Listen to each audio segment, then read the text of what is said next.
Welcome back. Parviz Kazemi had a public falling out with Iran's controversial leader Mahmoud Ahmadinejad, and there's speculation Mr. Kazemi may try to succeed him when the next round of elections are held in 3 years.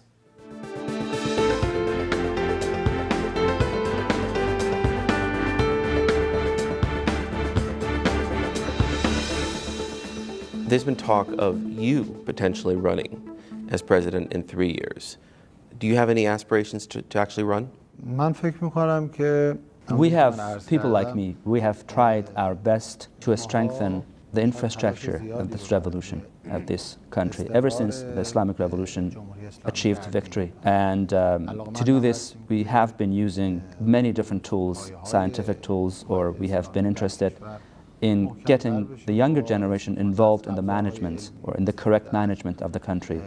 After the revolution, I lost my brother, my dear brother, in the war, in the confrontation with those separatist militias in the west of the country. And my brother achieved martyrdom in those days. He was one of the greatest commanders of the revolution.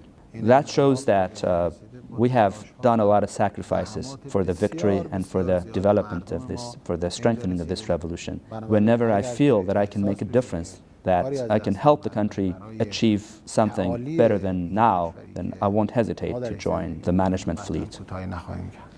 You'll be a very good president because you didn't answer my question. I mean, your brother, as you say, Nasser, was a martyr in Kurdistan.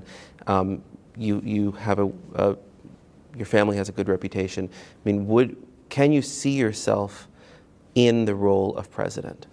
I think that serving the people should be an honor for everyone, and I personally think that making the Iranian people smile would be a great achievement. And if the conditions are appropriate and if the situation is ripe, then I would consider this as an honor to join the presidential race. It's not going to be a privilege for me, but I would like to stress that I look at this opportunity as an honor. So if the time is ripe and if the conditions are appropriate, yes, then I would give it a serious thought. For the record, in case you do run and you do win, would you continue down the same nuclear path that Iran is going down? Because, of course, that is the big issue that a lot of politicians in the West are concerned about, that Iran is on the path towards, or perhaps has achieved, research towards nuclear weapons. Would you continue down that path? I think the way we are interacting with the world, or the way the world rather is interacting with Iran, should be reviewed drastically. We need to come up with a new logic, and to look at the nuclear issue, we should use that new logic. I don't think that anywhere in the world people will be against the scientific developments of another country, be it Iran or any other country. We're now living in a global village. In this global village, information and science should not be monopolized by a certain group or a certain community or a certain country. We should change the angle at which we look at the world, and we should not prevent others from achieving scientific progress. I think the atmosphere in which the nuclear issue of Iran is being discussed is polluted. And in this polluted atmosphere, we cannot expect a logical output to come out. As I said, if the West is or will be better familiar with the culture and traditions of Iranians, then there would be fewer reasons to worry.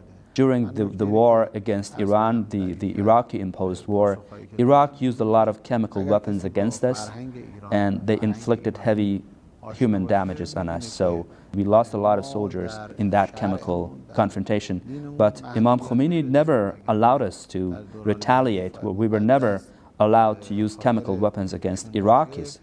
So if you consider this culture and this framework, then you would understand that we don't have enough reasons to resort to nuclear weapons. So if we consider this a common basis for a mutual understanding, then there would be a much better situation or a much better atmosphere in which we can sit and talk about the differences. let me just clarify what you're saying in terms of Ayatollah Khomeini and the Iran-Iraq war. You're suggesting that Iran did not retaliate with weapons of mass destruction because it goes against the tenets of Shia Islam. Is that correct? Vale. Then why bother making nuclear weapons? I mean, the United States has nuclear weapons, but it's used them in Japan, and certainly has threatened to use them during the Cold War. If Iran would never, if Iran is sort of open about never intending to use them, why go about the effort of making it? I think there are no clear or specific documents which prove or show that Iran is moving towards a nuclear weapons program. Even the IAEA has not specified or has not stipulated that Iran is becoming nuclearized.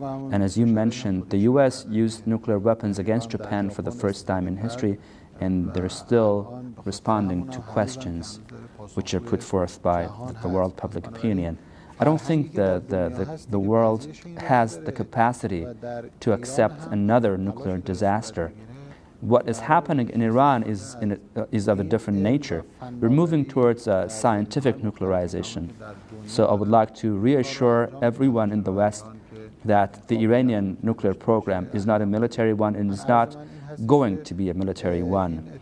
We might have the ability or the capability to become nuclear, to become a military nuclear power, but we're not going to use that capacity in order to become a nuclear power in that sense. So if the world establishes better relations with the Iranians, with Iran, and understands the culture and the religion of Iranians, then there will be fewer reasons to worry.